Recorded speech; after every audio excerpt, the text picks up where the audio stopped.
नमस्कार दोस्तों।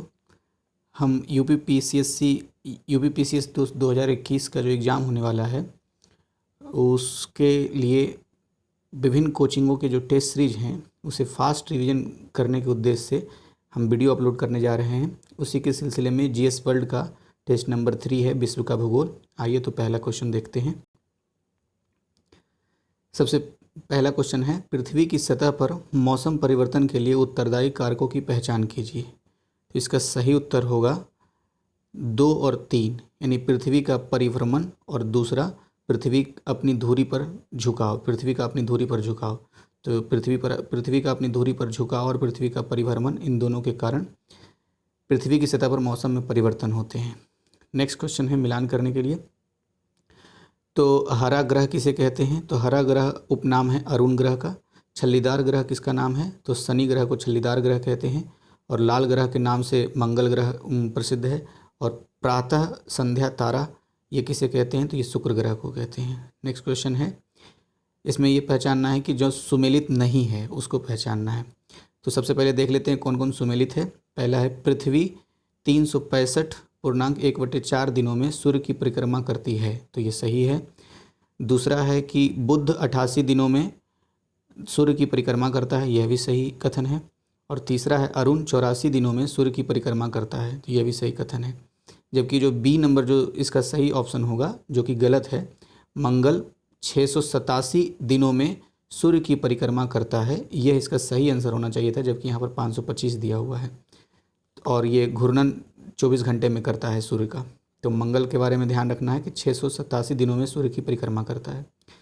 Next question है, मौसम से मौसम परिवर्तन पर दिन के समय और रात के समय की अवधि से भिन्नताएं किस कारण से होती है? तो इसका सही आंसर होगा नत अक्ष पर पृथ्वी का घूर्णन। नेक्स्ट क्वेश्चन है, जब सूर्य मकर रेखा के ऊपर चमकता है तो इसका सही उत्तर होगा, इसका सही उत्तर क्या है? इसका सही उत्तर हो जाएगा सी, आर्कटिक क्षेत्र में रातें 24 घंटा के बराबर होती है। तो जब आर्कटिक क्षेत्र में रात 24 घंटा के बराबर होती है तो सूर्य मकर रेखा के ऊपर चमकता है। मकर रेखा कहाँ होता है, उत्तरी गोलार्ध में या दक्षिणी गोलार्ध में? कमेंट बॉक्स में कमेंट कीजिए। नेक्स्ट क्वेश्चन है, वर्षा वाले दिन दोपहर के बाद इंद्रधनुष किस दिशा में देखा जाता है? तो वर्षा के बाद पूर्व में देखा जाता है, क्योंकि सूर्य के विपरीत दिशा में दोपहर के बाद इंद्रधनुष दिखता है। तो क्योंकि दोपहर के बाद सूर्य पश्चिम में होता है, अतः इसका आंसर हो जाएगा पूर्व में दिखेगा। चंद्र ग्रहण होता है जब, तो चंद्र ग्रहण कब होता है? जब पृथ्वी सूर्य और चंद्रमा के बीच में आ जाती है तो चंद्र ग्रहण होता है, इसलिए विकल्प नंबर 20 सही इसका उत्तर होगा। नेक्स्ट है क्वेश्चन, सूची 1 और 2 को मिलाने के लिए। तो ग्रह की जननी की स्थितियाँ दी गई है और दूसरा है परिणामी ज्वार भाटा। तो सबसे पहला है, सूर्य और चंद्रमा पृथ्वी के केंद्र पर समकोण की स्थिति में होती है। तो जब सूर्य और चंद्रमा पृथ्वी के केंद्र पर समकोण की स्थिति में होती है तो लघु ज्वार आते हैं। और वहीं जब सूर्य, चंद्रमा और पृथ्वी एक सीधी रेखा में आते हैं, जिसको सिजगी भी कहा जाता है, तो तब दीर्घ ज्वार आता है। और तीसरा है, चंद्रमा पृथ्वी से समीपस्थ स्थिति में होती है तब उपभू ज्वार आता है, लेकिन जब चंद्रमा पृथ्वी से दूरस्थ स्थिति में होती है तो अपभू ज्वार आता है। तो इसका सही मिलान है, विकल्प नंबर 1 इसका सही आंसर हो जाएगा। सौर कलंक है, तो सौर कलंक क्या है? सूर्य की सतह के काले धब्बे को सौर कलंक कहा जाता है, विकल्प नंबर ए इसका सही आंसर हो जाएगा।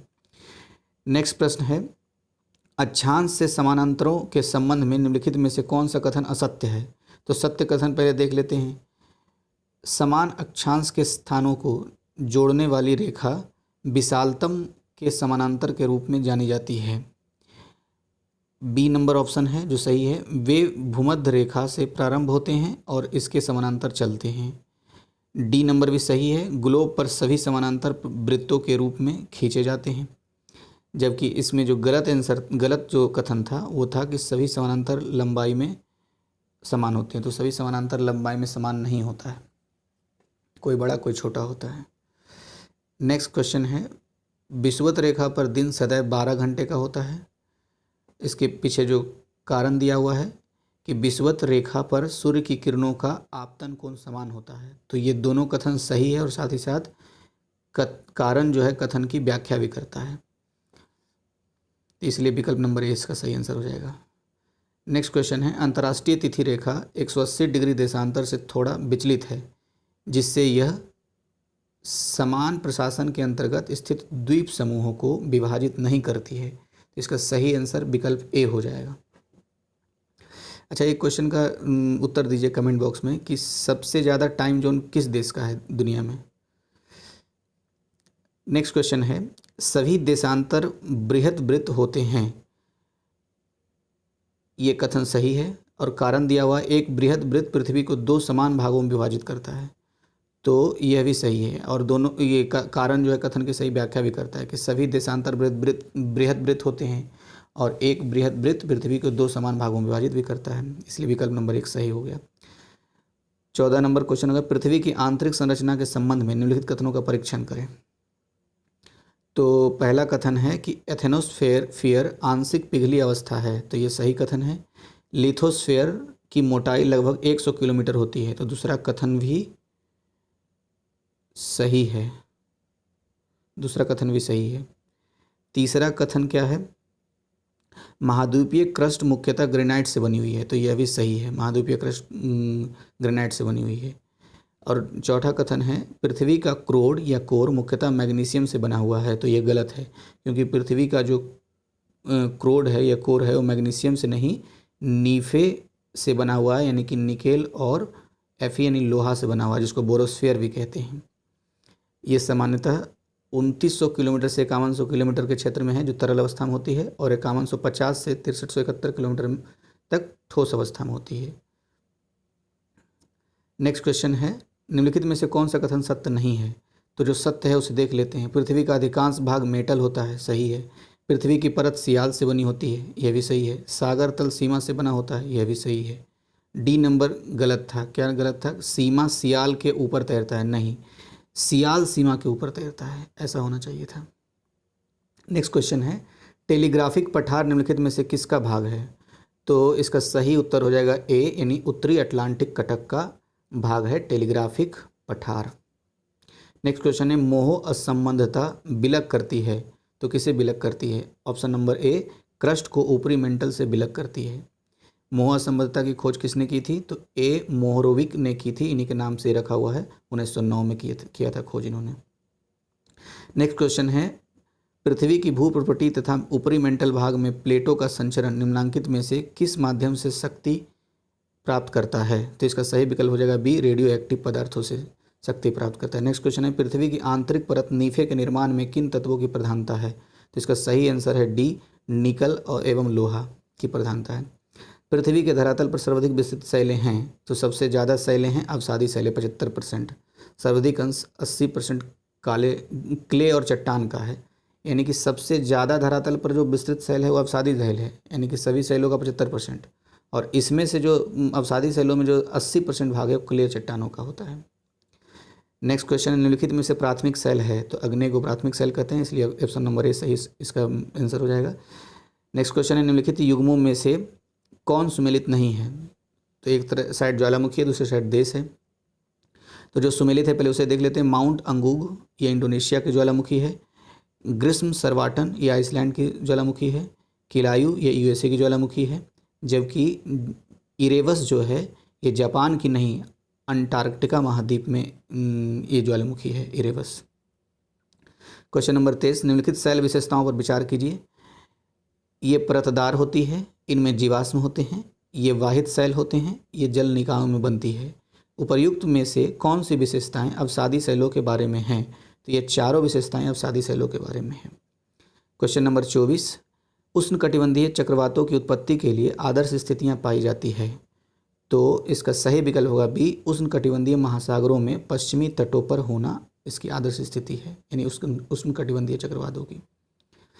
क्वेश्चन नंबर 25, लुजोन द्वीप पर स्थित माउंट पिनाटुबू एक ज्वालामुखी कहाँ पर है।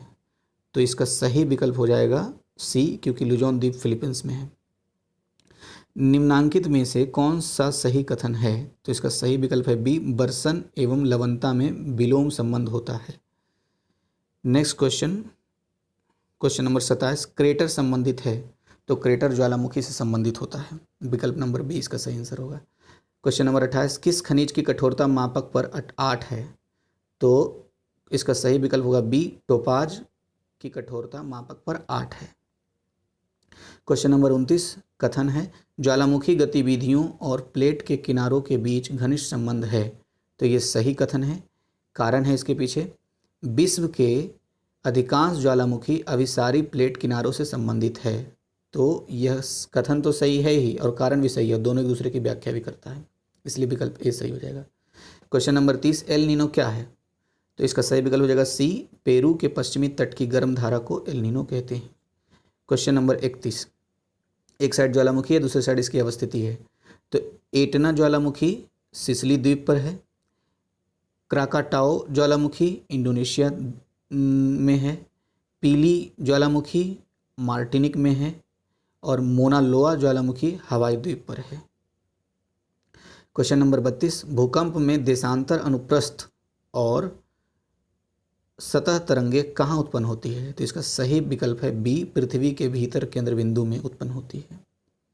क्वेश्चन नंबर 33 सुनामी क्या है? तो इसका सही विकल्प हो जाएगा सी, भूकंप द्वारा उत्पन्न विनाशकारी तरंगे को सुनामी कहते हैं। क्वेश्चन नंबर 34 भूकंप की उत्पत्ति पृथ्वी की परपटी में आकस्मिक संचलन से होती है। तो हाँ, ये सही कथन है। कारण के बारे में क्या दिया है? पृथ्वी के अंतराल में एकत्र जलवाष्प परपटी तोड़कर बाहर आता है। तो ये कारण अपने आप में सही है, लेकिन कथन की व्याख्या नहीं करता है, इसलिए बी इसका सही ऑप्शन हो जाएगा। क्वेश्चन नंबर 35 आल्प्स आल्प्स कैसा पर्वत है? तो बलित पर्वत है। बासजेस कैसा पर्वत है? भ्रंशोस्त पर्वत है। बिंद कैसा पर्वत है? तो अवशिष्ट पर्वत है। और फ्यूजियामा ज्वालामुखी पर्वत है। क्वेश्चन नंबर 36 सर्वाधिक भूकंप पृथ्वी के किस भाग में आते हैं? तो इसका बी आंसर सही हो जाएगा, सुदूर पूर्व एवं पूर्व एशिया में आते हैं। विश्व का 65% भूकंप इसी क्षेत्र में आता है। क्वेश्चन नंबर 37 किलिमंजारो पर्वत स्थित है। इसका सही आंसर हो जाएगा सी, किलिमंजारो पर्वत तंजानिया में स्थित है। इसे ज्वालामुखी पर्वत भी कहा जाता है। अफ्रीका महाद्वीप का शीर्ष स्थान, सबसे ऊंचा स्थान किलिमंजारो है। क्वेश्चन नंबर 38 सुमेलित करना है, मतलब सुमेलित जो है उसको पहचानना है। तो सबसे पहला जो इसका सही आंसर है पहला ये है, ब्लैक फॉरेस्ट जर्मनी में है। बाकी सब सही नहीं है तो उसको छोड़ देते हैं। अब 39 नंबर नवीन बलित पर्वतों को टर्सरी पर्वत भी कहा जाता है। तो हाँ, सही बात है, टर्सरी पर्वत भी कहा जाता है नवीन बलित पर्वतों को। कारण है इसका निर्माण मुख्यतः रचनात्मक प्लेटों के किनारे के सहारे होता है। ये गलत है, ये विनाशकारी प्लेटों के सहारे होता है नवीन बलित पर्वतों का सृजन। तो इसलिए इसका सही आंसर हो जाएगा सी, ए सही है, आर गलत है। क्वेश्चन नंबर 40 पश्चिमी घाट निम्नलिखित में से किस तरह की पर्वत श्रेणी है? तो इसका सही उत्तर हो जाएगा ए, ब्लॉक पर्वत। पर्वत निर्माणकारी घटनाओं का सही कालक्रम है। तो इसका सही विकल्प है डी, आर्कीनियन पहले, फिर कैलिडोनियन, फिर हर्सिनियन, फिर अल्पाइन। फिर से बोलता हूँ, Archaean, Caledonian, Hercynian, Alpine, AKHA, Archaean, Caledonian, Hercynian और अल्पाइन। क्वेश्चन नंबर 42 है अपने ही स्थान पर शैलों की विघटन और अपघटन की प्रक्रिया कहलाती है। तो इसका सही विकल्प हो जाएगा ए, अपक्षय कहलाती है। क्वेश्चन नंबर 43 निम्नलिखित में से कौन सी विशेषता प्रायद्वीपीय नदियों में नहीं होती है? तो इसका सही विकल्प है डी, घुमावदार प्रवृत्ति, अपने तटों को स्थानांतरित करना। यह विशेषता प्रायद्वीपीय नदियों की नहीं होती है। अच्छा, होती क्या क्या विशेषता है वो देख लेते हैं। तो प्रायद्वीपीय नदियों की विशेषता है उथली घाटियों के माध्यम से प्रवाह, मौसमी प्रवाह, थोड़ी कटावदार गतिविधियाँ। 44 क्वेश्चन नंबर गोखुर झील की स्थलाकृति निर्मित होती है। तो विकल्प नंबर सी, प्रौढ़ावस्था में नदी के कटाव से निर्मित होती है। क्वेश्चन नंबर 45 झील और उदाहरण। तो चिल्का झील किसका उदाहरण है? लैगून का। लोनार झील किसका उदाहरण है? क्रेटर का। सुरहा ताल किसका उदाहरण है? गोखुर का। और सांभर किसका उदाहरण है? प्लाया का। कमेंट बॉक्स में बताइए चिल्का झील किस राज्य में है भारत के। क्वेश्चन नंबर 46 कथन है नदी उत्तर प्रौढ़ावस्था में विसर्पण करती है। सही कथन है। इसके पीछे कारण क्या है? इस अवस्था में नदी घाटी सपाट एवं चौड़ी होती है। तो कारण अपने आप में सही है ही और कथन की यह व्याख्या भी करता है, इसलिए विकल्प नंबर ए इसका सही हो जाएगा। क्वेश्चन नंबर 47 ड्रम्बलिन भूदृश्य उत्पन्न होता है। तो इसका सही विकल्प हो जाएगा हिमानी निक्षेपण से, सी नंबर। क्वेश्चन नंबर 48 निम्नलिखित कथनों में से उष्णकटिबंधीय चक्रवातों के संबंध में कौन सा सही नहीं है? तो जो सही है उसको देख लेते हैं उष्णकटिबंधीय चक्रवातों के संबंध में। पहला कथन है उष्ण चक्रवात व्यापारी पवनों के अभाव के कारण पूर्व से पश्चिम की ओर मुड़ जाते हैं, सही है। नेक्स्ट कथन है उष्ण चक्रवात ITCZ के निकट पैदा होते हैं, यह भी सही है। उष्ण चक्रवात भूमि क्षेत्र से गुजरने पर कमजोर पड़ने लगते हैं, यह भी सही है। जो सही नहीं था वो क्या नहीं था, उष्ण चक्रवात उष्णकटिबंधीय क्षेत्र के विनाशकारी खतरे नहीं हैं, जबकि यह खतरा होता है, तो इसीलिए यह गलत हो गया। क्वेश्चन नंबर 49, भूप्रपटी के निर्माण में सिलिकॉन और ऑक्सीजन की मात्रा प्रतिशत में कितनी है? तो इसका सही विकल्प है बी 46.8%, ये ऑक्सीजन की मात्रा है, और 27.7% सिलिकॉन की मात्रा है। तो थोड़ा ऑप्शन उलट के दिया हुआ है, लेकिन इसका आंसर यही हो जाएगा, 46.8% ऑक्सीजन की मात्रा और सिलिकॉन की मात्रा 27.7%। क्वेश्चन नंबर 50 अब देखते हैं। नीचे से ऊपर की तरफ वायुमंडल की परतों का क्रम बताइए। तो सबसे नीचे है क्षोभ मंडल, फिर है समताप मंडल, फिर है मध्य मंडल, फिर है ताप मंडल। अच्छा, एक क्वेश्चन आप मुझे कमेंट में बताइए कि ये ओजोन गैस किस मंडल में है, क्षोभ मंडल में कि समताप मंडल में? 2 विकल्प दिया हूँ। क्वेश्चन नंबर 51 देखते हैं। ऑरोरा बोरोलिस होता है, तो इसका सही विकल्प है बी, आयन मंडल को ऑरोरा बोरोलिस कहते हैं। दक्षिणी गोलार्ध में इसे ही मतलब दक्षिणी गोलार्ध में ऑरोरा बोरोलिस कहते हैं आयन मंडल को, ये ध्यान रखना है। क्वेश्चन नंबर 52, ग्लोब का संपूर्ण औसत तापमान लगभग है, तो 15 डिग्री सेल्सियस है। ये किसके अनुसार है? According to World Metrological Organization के अनुसार। क्वेश्चन नंबर 53, क्षोभ मंडल की मोटाई विषुवत रेखा पर सर्वाधिक है, हाँ सही है ये। इसके पीछे कारण है कि विषुवत के निकट सूर्य तप उच्च तथा संवहन सशक्त है, तो ये अपने आप में कथन तो सही है ही, और ये ऊपर वाले कथन का ये कारण भी सही है, तो इसलिए विकल्प नंबर 1 सही हो जाएगा। क्वेश्चन नंबर 54, वायु दाब का एकाएक कम हो जाना किस प्रकार के मौसम का सूचक होता है? तूफानी मौसम का सूचक होता है, विकल्प नंबर सी सही हो जाएगा। क्वेश्चन नंबर 55, निम्नलिखित कथनों पर विचार कीजिए। पहला कथन है ओजोन अधिकांशतः समताप मंडल में पाई जाती है, ये सही है। यही क्वेश्चन अभी मैंने आपसे कमेंट बॉक्स में पूछा था। इसका नेक्स्ट सही कथन है कि ओजोन सूर्य से परावैंगनिक किरणों को अवशोषित करती है, तो 1 और 3 इसका सही हो जाएगा। गलत वाला देख लेते हैं थोड़ा सा। ओजोन की परत पृथ्वी की सतह से 55 से 75 किलोमीटर ऊपर स्थित रहती है, तो ये 55 से 75 किलोमीटर ऊपर स्थित नहीं रहती है, बल्कि 15 से 35 किलोमीटर ऊपर स्थित रहती है। यही कारण है कि ये गलत हो गया कथन नंबर 2। 22 किलोमीटर की ऊंचाई पर इसकी सघनता सबसे ज़्यादा होती है ओजोन परत की। अब नेक्स्ट क्वेश्चन देखते हैं, क्वेश्चन नंबर 56, मौसम परिवर्तन की परिघटना वायुमंडल की किस परत तक सीमित होती है? तो विकल्प नंबर सी, क्षोभ मंडल तक सीमित होती है। क्वेश्चन नंबर 57, गैस दिया हुआ है और आयतन का प्रतिशत दिया हुआ है, तो ऑर्गन गैस कितनी है? ऑर्गन गैस है 0.93। कार्बन डाइऑक्साइड कितनी है? 0.03%। नियॉन कितनी है? 0.0018%। और हीलियम कितनी है? तो 0.0005, इतना परसेंट है। क्वेश्चन नंबर 58, निम्नलिखित में से कौन सा प्रकाश संश्लेषण की प्रक्रिया का आवश्यक भाग नहीं है? तो नाइट्रोजन प्रकाश संश्लेषण की प्रक्रिया का आवश्यक भाग नहीं है, लेकिन आवश्यक क्या है? सूर्य का प्रकाश, कार्बन डाइऑक्साइड और पानी आवश्यक है। सर्वाधिक एल्बिडो कहाँ होता है? तो इसका सही विकल्प हो जाएगा विकल्प नंबर ए, हिमाच्छादित धरातल से होता है। क्वेश्चन नंबर 60, सूर्य के प्रकाश को पृथ्वी पर पहुंचने में कितना समय लगता है? तो 8 मिनट 16 सेकंड लगता है, विकल्प नंबर ए सही हो जाएगा। सूर्य से संचालित ऊर्जा है, तो सूर्य तप है, विकल्प नंबर ए सही हो जाएगा। उष्मा बजट बताता है, तो इसका सही विकल्प होगा बी, अंदर आने वाले तथा बाहर जाने वाले विकिरण में संतुलन को बताता है। अब क्वेश्चन नंबर 63 देखते हैं, कौन से प्रदेश में वर्षा मुख्यतः संवहनीय होती है? तो विषुवत रेखीय प्रदेश में संवहनीय वर्षा होती है, विकल्प नंबर 20 का सही आंसर हो जाएगा। क्वेश्चन नंबर 64, निम्नलिखित में से कौन सा अप्रवाही तापीय प्रतिलोपन से संबंधित नहीं है? तो जो अप्रवाही तापीय प्रतिलोपन से संबंधित है वो है लंबी एवं शीतल जाड़े की रात, खुला आकाश और मंद वायु संचार। जबकि जो संबंधित नहीं, यानी ऑप्शन नंबर डी इसका जो आंसर होता है वो ये धरातल के पास शुष्क हवा की स्थिति, तो ये शुष्क हवा की स्थिति नहीं होता है, मतलब ये गलत बात है इस कथन के संबंध में।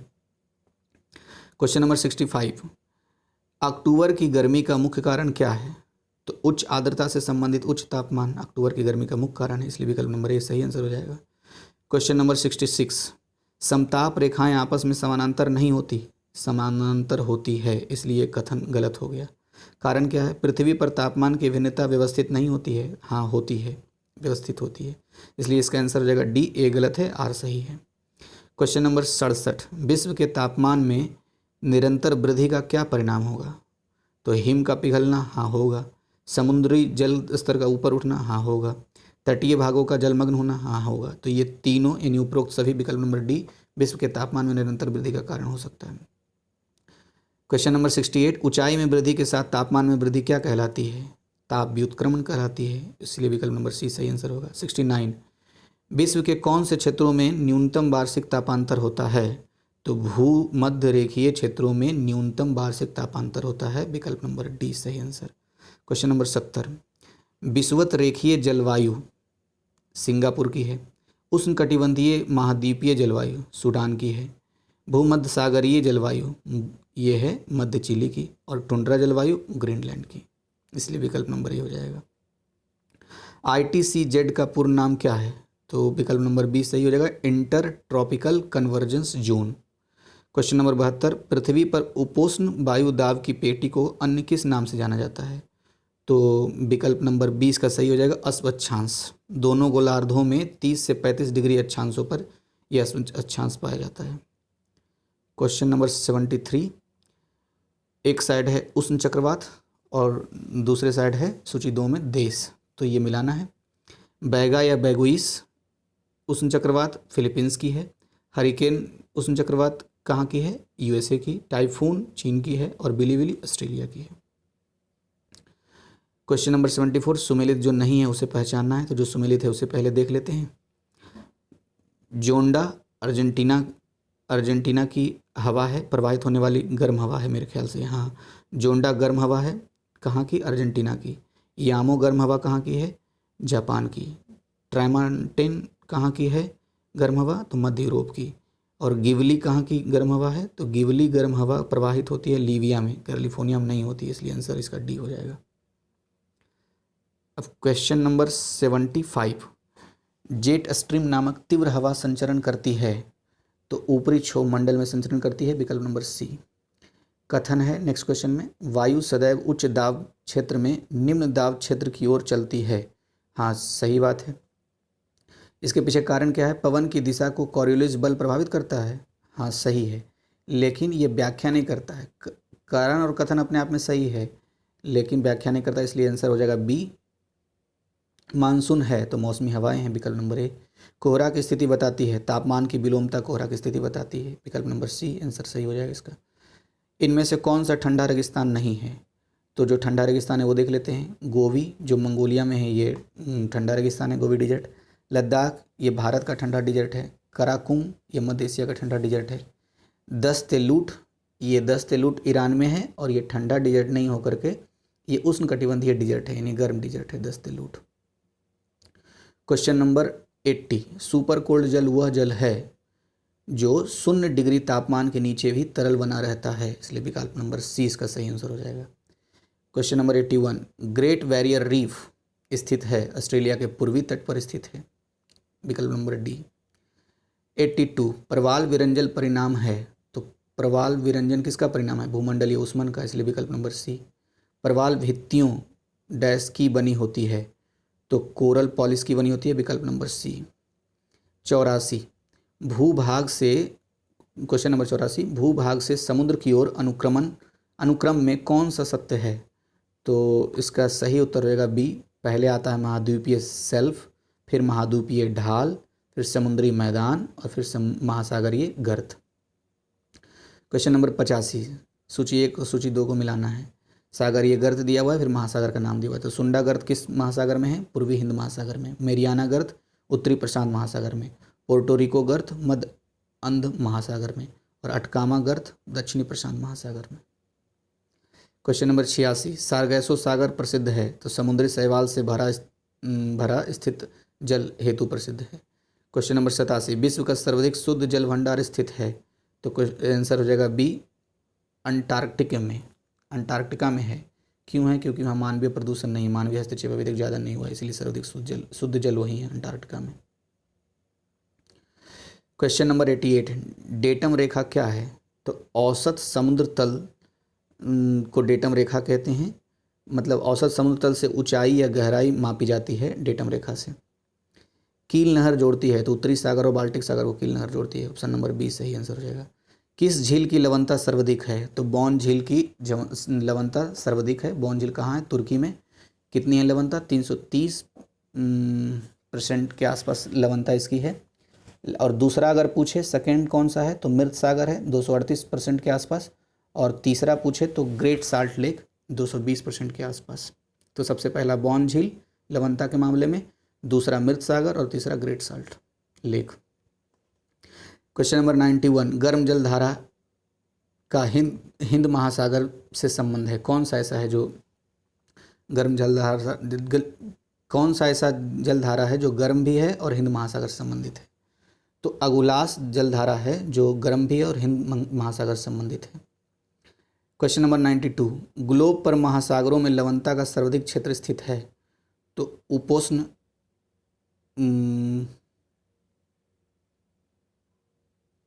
उपोष्ण सबसे ज़्यादा क्षेत्र स्थित है, क्योंकि यहाँ वर्षा की मात्रा सबसे कम होती है और बाष्पीकरण की मात्रा ज़्यादा होती है। यही कारण है कि उपोष्ण क्षेत्र जो होता है ग्लोब पर, उसमें लवणता का मात्रा सबसे ज़्यादा है। क्वेश्चन नंबर 93, सूची 1 और सूची 2 को मिलाना है। महासागरीय जलधाराएं और देश। तो हम्बोल्ट महासागरीय जलधारा कहाँ आती है? पेरू के तट पर। क्यूरोसिबो जापान के तट पर। फॉकलैंड अर्जेंटीना के तट पर। और अगुल्हास ये है दक्षिणी अफ्रीका का। क्वेश्चन नंबर 94, कथन है विश्व के प्रत्येक महासागर में प्रति विषुवत रेखीय धारा पाई जाती है? तो हाँ सही है। इसके पीछे कारण क्या है? प्रति विषुवत रेखीय धाराएं विषुवत रेखीय धाराओं द्वारा महासागर के पूर्वी भाग से जल के एकत्र करने से उत्पन्न होती है। तो पूर्वी भाग से नहीं, पश्चिम से पूर्व दिशा की ओर एकत्र होती है, इसलिए पश्चिमी भाग से एकत्र होती है। इसके कारण ये गलत हो गया, यानी ए सही आर गलत, इसलिए विकल्प नंबर सी सही आंसर। जापानी लोग किस धारा को काली धारा के नाम से जानते हैं? तो क्यूरोसिबो को जापानी लोग काली धारा के नाम से जानते हैं। क्वेश्चन नंबर 96, कथन है ब्रिटिश द्वीप समूह के बंदरगाह जाड़ों में जमते नहीं हैं? तो सही बात है, नहीं जमते हैं। इसके पीछे कारण क्या है? ब्रिटिश द्वीप समूह उत्तरी अटलांटिक ड्रिफ्ट के प्रभाव में आते हैं। तो हाँ सही है, वो आते हैं और एक दूसरे की व्याख्या भी कर रहे हैं, इसलिए विकल्प नंबर ए हो जाएगा सही। हम्बोल्ट धारा प्रवाहित होती है, पहले तो ये जान लीजिए हम्बोल्ट धारा कोल्ड धारा है, तो ये प्रवाहित कहाँ होती है? दक्षिणी अमेरिका के पश्चिमी तट के सहारे। तो पश्चिमी तट के सहारे होती है, इसलिए विकल्प नंबर ए सही हो जाएगा। 98 क्वेश्चन नंबर, लघु ज्वार भाटा उत्पन्न होता है? तो इसका सही विकल्प हो जाएगा ए, अर्धचंद्र के समय होता है। 99 क्वेश्चन नंबर, ज्वार भाटा का कारण है सूर्य तथा चंद्रमा की गुरुत्वाकर्षण शक्ति, विकल्प नंबर डी सही हो जाएगा। 100 क्वेश्चन नंबर, प्रत्येक स्थान पर ज्वार आता है 12 घंटे 26 मिनट बाद आता है, विकल्प नंबर डी सही आंसर हो जाएगा। पारिस्थितिकी तंत्र शब्द का प्रयोग निम्नलिखित वैज्ञानिकों में सर्वप्रथम किसने किया? तो ए.जी. टांसले ने किया था, विकल्प नंबर सी। निम्नलिखित कथनों में से कौन सा पारिस्थितिकी संसाधनों के प्रबंधन के संबंध में सही है? तो इसका विकल्प नंबर बी सही है, प्राकृतिक संसाधनों का तर्कसंगत विदोहन तथा विकास। क्वेश्चन नंबर 103, दो पारिस्थितिकी तंत्रों के मध्य के संक्रमण क्षेत्र को कहते हैं? इसे इकोटोन कहते हैं, इसलिए विकल्प नंबर बी सही आंसर हो जाएगा। जैव विविधता हॉटस्पॉट संबंधित नहीं है, तो किस किस से है जैव विविधता हॉटस्पॉट संबंधित? हिमालय से है, पश्चिमी घाट से है, उत्तर पूर्व से है, जबकि विंध्याचल से नहीं है, इसलिए विकल्प नंबर डी इसका आंसर हो जाएगा। क्वेश्चन नंबर 105, अम्ल वर्षा किस कारण से होती है? तो बर्षण द्वारा SO2 यानी सल्फर डाइऑक्साइड और NO2 का प्रक्षालन प्रवाह, विकल्प नंबर बी, इसके कारण अम्ल वर्षा होती है, SO2 और NO2 के कारण। क्वेश्चन नंबर 106, कालाहारी मरुस्थल अवस्थित है? तो बोत्सवाना में है। बोत्सवाना अफ्रीकन कॉन्टिनेंट का एक कंट्री है, वहाँ कालाहारी मरुस्थल है। क्वेश्चन नंबर 107, कथन है झील एक पारिस्थितिकी तंत्र है? हाँ है। कारण इसके पीछे क्या है? यह सीमित आकार का जलाशय है। तो हाँ सीमित आकार का जलाशय जरूर होता है, लेकिन यह व्याख्या नहीं कर रहा है, मतलब कथन और कारण अपने आप में सही है लेकिन एक दूसरे का व्याख्या नहीं कर रहा है, इसलिए विकल्प नंबर 20 का सही आंसर हो जाएगा। क्वेश्चन नंबर 108, किसे पारिस्थितिकी आतंकवादी कहा जाता है? तो इकोलिप्टस के पेड़ को पारिस्थितिकी आतंकवादी कहा जाता है। क्यों कहा जाता है? क्योंकि ये हर दिन 60 लीटर जल का अवशोषण कर लेता है यूकेलिप्टस का पेड़, और बाष्पोत्सर्जन भी नहीं करता है। इसी के कारण इसको कहते हैं पारिस्थितिकी आतंकवाद।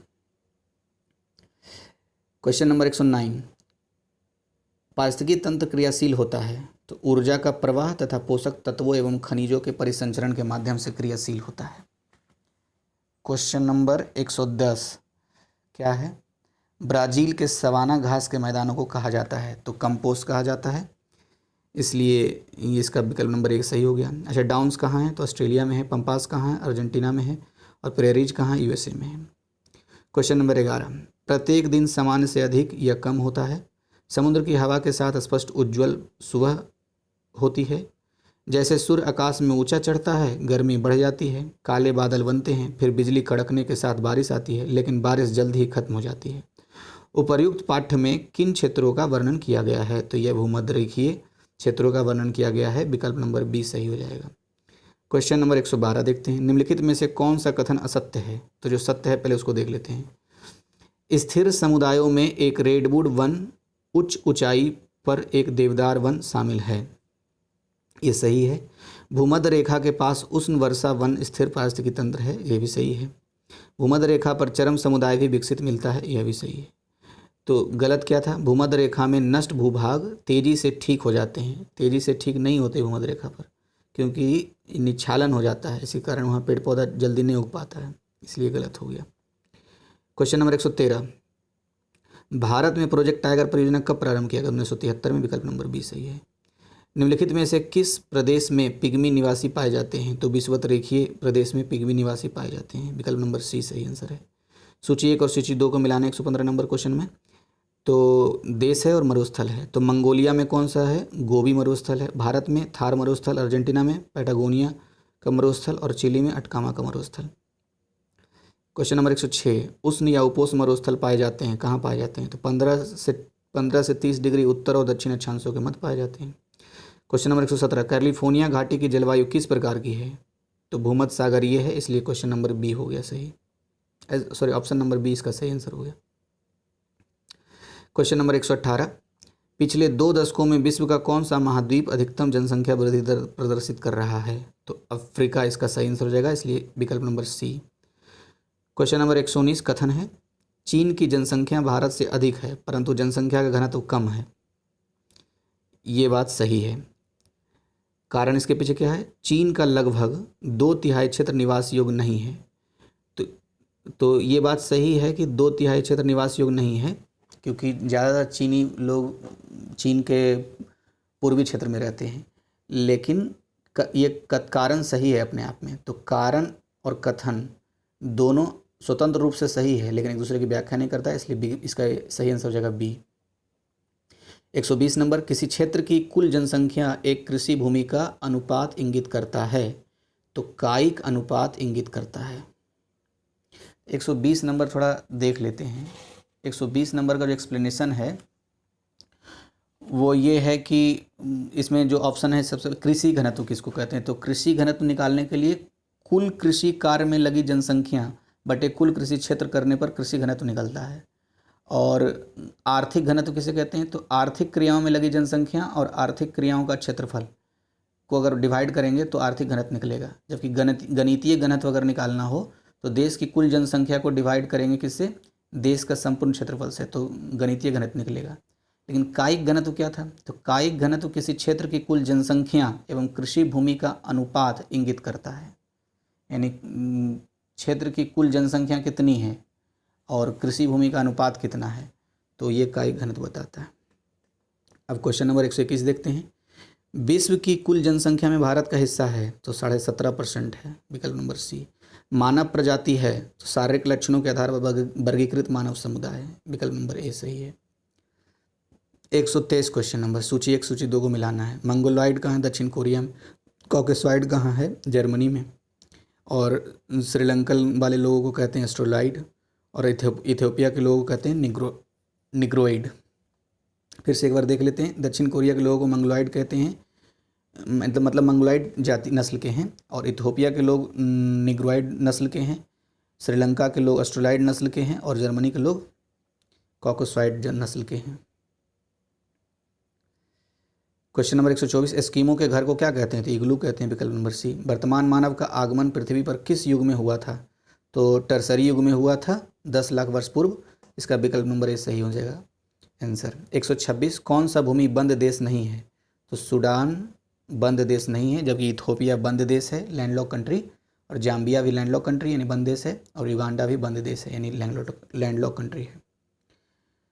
Question number 127, great artesian basin स्थित है? तो ऑस्ट्रेलिया में स्थित है, विकल्प नंबर बी सही आंसर जाएगा। क्षेत्र के बढ़ते क्रम में निम्नलिखित में से सही क्रम बताना है, क्वेश्चन नंबर 128 में। तो इसका सही विकल्प हो जाएगा विकल्प नंबर बी, यूएसए, फिर चीन, फिर कनाडा, फिर रूस। तो क्षेत्रफल के बढ़ते क्रम में यह सही क्रम हुआ। क्वेश्चन नंबर 129, विश्व की सबसे लंबी भ्रंश घाटी कौन सी है? पूर्वी अफ्रीका की घाटी को विश्व की सबसे लंबी भ्रंश घाटी कहते हैं। क्वेश्चन नंबर 130, मलेशिया, सूची 1 सूची 2 को मिलाना है, तो मलेशिया रबड़ के मामले में है शीर्ष स्थान पर। ब्राज़ील में कॉफ़ी, मतलब ब्राज़ील कॉफ़ी के लिए जाना जाता है, क्यूबा अनानास के लिए जाना जाता है, और हवाई चीनी के लिए जाना जाता है। तो इसका सही विकल्प सी हो जाएगा। क्वेश्चन नंबर 131, संसाधन होते नहीं बनते हैं, ये कथन किसका है? तो ये जिम्मरमैन का कथन है, संसाधन होते नहीं बनते हैं, विकल्प नंबर सी। क्वेश्चन नंबर 132, सोबकोह क्या है?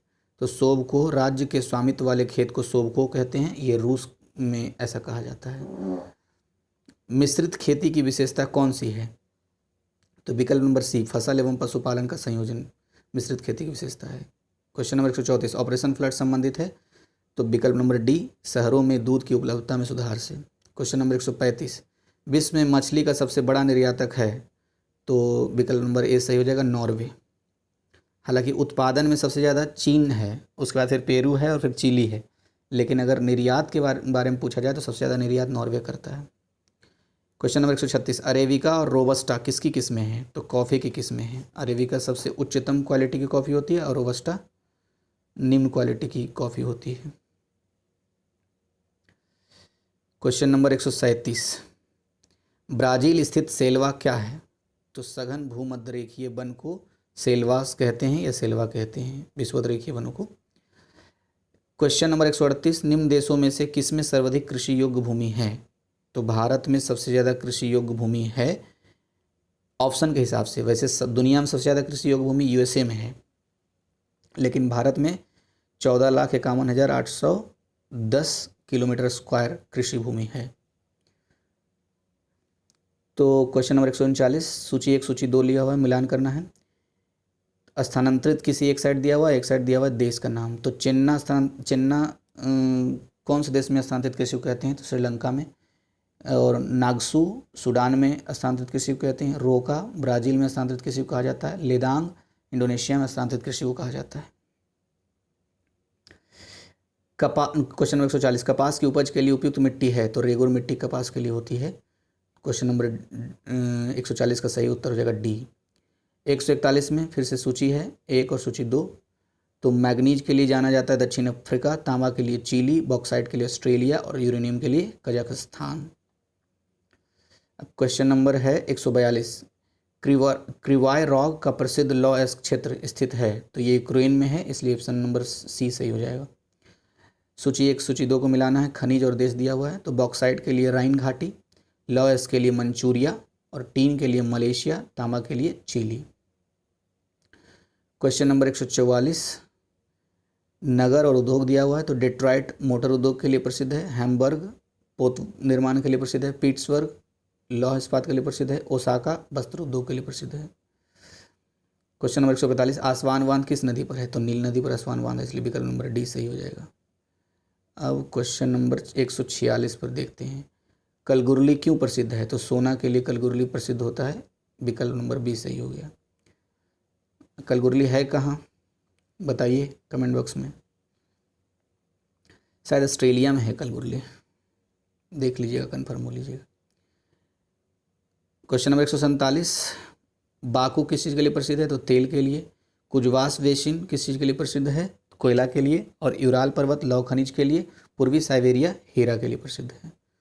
क्वेश्चन नंबर 148, ट्रांस महाद्वीपीय स्टुअर्ट राजमार्ग किसको जोड़ता है? तो ये विकल्प नंबर डी सही है। उत्तर में पोर्ट डार्विन और दक्षिण में पोर्ट अगस्टा अगस्टा को जोड़ता है, ऑस्ट्रेलिया में है जो कि। क्वेश्चन नंबर 149, बॉस्फोरस जलडमरू मध्य अवस्थित है, तो यूरोप एवं एशिया के मध्य अवस्थित है। और क्वेश्चन नंबर 150 जो कि लास्ट क्वेश्चन है टेस्ट सीरीज का, तो बोल्गा जलमार्ग बोल्गा डान नहर द्वारा किस सागर से जुड़ा है, तो ये कैस्पियन सागर से जुड़ा हुआ है। विकल्प नंबर ए सही हो जाएगा। तो मिलते हैं नेक्स्ट वीडियो में नए टेस्ट सीरीज के साथ फास्ट रिवीजन के उद्देश्य से।